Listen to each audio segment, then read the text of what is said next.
నమస్తే ఫ్రెండ్స్. రామ్ గోపాల్ వర్మ వ్యూహం cinema release అయింది. ఎలా ఉంది మన రివ్యూలో మాట్లాడదాం. రెండో ఆటకే ఎవడుండడు థియేటర్లో మాత్రం, ఇది మాత్రం కన్ఫర్మ్. ఒకరిని హీరో, ఒకరేమో విలన్, ఒకరేమో కమెడియన్, ఒకరేమో ఇష్టం వచ్చినట్టు చూపెట్టిండు. జగన్మోహన్ రెడ్డిని ఈ ప్రపంచంలోనే తన అంత నీతిమంతుడు, కమిట్మెంటు, తన మాటిస్తే తప్పడు, పైనుంచి దిగొచ్చిండు అన్నట్టు జగన్మోహన్ రెడ్డిని చూపెట్టాడు.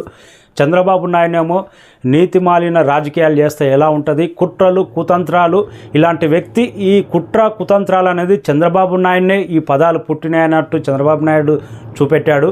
ఇంకా నారా లోకేష్ను తిననికనే పుట్టాడు, పప్పు కోసమే పుట్టాడు ఈ భూమి మీద అన్నట్టు అంత నీచంగా చూపెట్టాడు రామ్ గోపాల్ వర్మ. ఇంకా పవన్ కళ్యాణ్ అయితే జస్ట్ కామెడియన్ బఫున్ చేసినట్టు చూపెట్టాడు. రామ్ గోపాల్ వర్మకు ప్రతి ఒక్కరూ స్ట్రాంగ్ వార్నింగ్ అయితే ఇస్తున్నారు. ఈసారి వైఎస్ఆర్సీపీ గెలవపోతే నిన్ను మాత్రం వదలము అంటున్నారు. కానీ మనోడు ఏమి పట్టించుకోకుండా ఒక్కరి మెప్పు కోసం తీసినట్టే ఉంది సినిమా.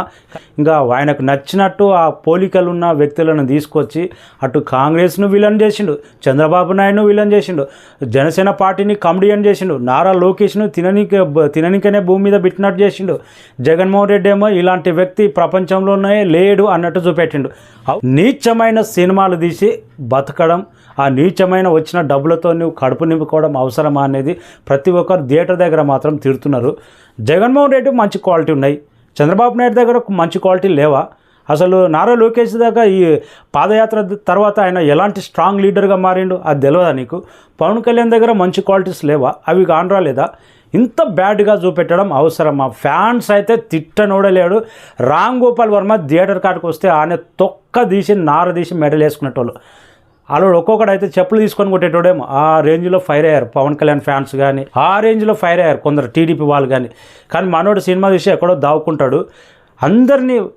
అందరూ బఫున్గాలు. ఒక ఢిల్లీనే మోత మోగించి సీఎం అయిండు, ఢిల్లీనే ఆట ఆడిచ్చిండు అన్నట్టు చూపెట్టాడు. రెండో ఆటకే ఒక్కడు గతి లేడండి. మొదటి రోజు ఫస్ట్ ఆటకే ఒక్కడు గతి లేడు అంతే సినిమాలో. అంత ఆ సినిమాని పట్టించుకునే